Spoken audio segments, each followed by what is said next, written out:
नमस्कार। कभी सोचा है वो क्या चीज है जो हमें अपने लक्ष्यों तक पहुंचने से रोक देती है? चाहे वो कोई नई स्किल सीखनी हो, कोई बड़ा प्रोजेक्ट पूरा करना हो या बस जिंदगी में अगला कदम उठाना हो, कुछ ना कुछ तो बीच में आ ही जाता है ना? अच्छा, क्या ऐसा हो सकता है कि आज की इस तेज तर्रार दुनिया की समस्याओं का हल सदियों पुराने किसी ग्रंथ में मिले? सुनने में थोड़ा अजीब लगता है, पर जवाब है हाँ, बिल्कुल। आज हम एक ऐसे ही स्रोत से प्रेरणा लेंगे जो ये दिखाता है कि कुछ सिद्धांत कभी पुराने नहीं होते। तो चलिए आज समझते हैं हनुमान से सफलता के वो 3 शक्तिशाली मंत्र, जो आज भी उतने ही प्रासंगिक हैं जितने वो हमेशा से थे। तो सबसे पहला और सबसे जरूरी मंत्र, मतलब वो नींव जिस पर सब कुछ खड़ा है, वो है अटूट आत्मविश्वास। किसी भी सफर की शुरुआत यहीं से होती है। तो ये ग्रंथ हमें बताता है कि आत्मविश्वास और निर्भीकता, यानी सेल्फ कॉन्फिडेंस और फियरलेसनेस, यही कामयाबी की पहली सीढ़ी है। मतलब खुद पर इतना भरोसा रखना कि बिना किसी डर के अपने गोल की तरफ बढ़ सके। जैसे सोचिए उस एंटरप्रेन्योर के बारे में जो अपना सब कुछ दांव पर लगाकर एक नया बिजनेस शुरू करता है। ये वही आत्मविश्वास है जो उससे ये करवाता है। देखिए, ये एक लाइन ही सब कुछ बयां कर देती है। सबसे बड़ी ताकत कोई बाहर की चीज नहीं है, वो है अपनी काबिलियत पर पूरा भरोसा। जब ये यकीन हो जाता है ना कि हाँ, ये हो सकता है, तो समझिए आधा काम तो वहीं पूरा हो गया।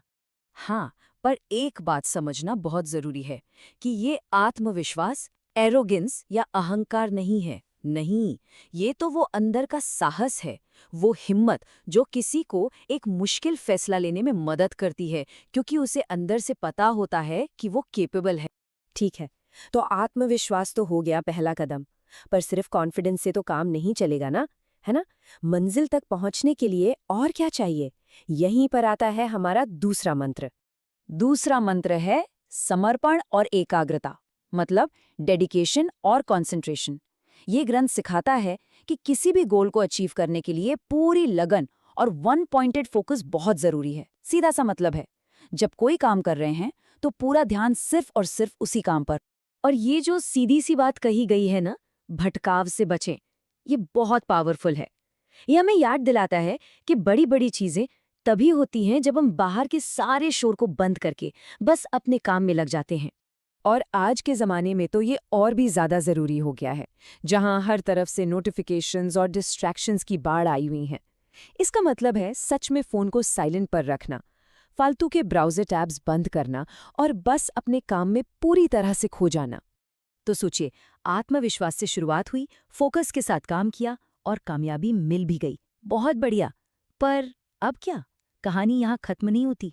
हमारा तीसरा मंत्र हमें यही बताता है कि उस कामयाबी को संभालना कैसे है।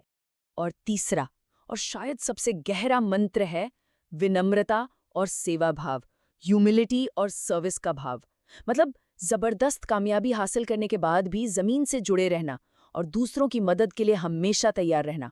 सोचिए उस बड़े सीईओ के बारे में जो इतनी सक्सेस के बाद भी नए लोगों को गाइड करता है। यही तो है असली बड़प्पन। सफलता का मतलब घमंड नहीं होता। यहाँ पर ना शक्ति और विनम्रता का एक कमाल का बैलेंस देखने को मिलता है। एक तरफ हनुमान जी में इतनी ज्यादा शक्ति थी और दूसरी तरफ उतनी ही गहरी विनम्रता और सेवा की भावना। असली ताकत शायद इसी बैलेंस में छुपी है। तो असल में कामयाबी सिर्फ ये नहीं कि क्या हासिल किया, बल्कि ये है कि उस हासिल की हुई चीज को संभाला कैसे।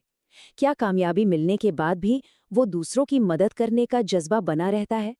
अगर हाँ, तो वही सच्ची जीत है। तो जब हम इन तीनों मंत्रों को एक साथ जोड़कर देखते हैं ना, तो ये सिर्फ 3 नियम नहीं रह जाते। ये तो जिंदगी जीने का एक पूरा फ्रेमवर्क, एक पूरा ढांचा बन जाता है। देखिए कितना सिंपल और पावरफुल फ्रेमवर्क है। आत्मविश्वास वो हिम्मत है जो शुरुआत करने के लिए चाहिए। ध्यान वो इंजन है जो हमें रास्ते पर चलाता रहता है। और विनम्रता वो समझ है जो कामयाबी को टिकाऊ बनाती है। ये तीनों एक दूसरे के बिना अधूरे हैं, ये सब जुड़े हुए हैं। तो अब एक सवाल अपने आप से पूछने का है, आत्मविश्वास, ध्यान या विनम्रता? इन तीनों में से वो कौन सी एक चीज है जिस पर इस वक्त सबसे ज्यादा काम करने की जरूरत है, ताकि अपने लक्ष्यों तक सिर्फ पहुंचाया ही ना जाए, बल्कि उन्हें सही मायनों में जिया भी जा सके?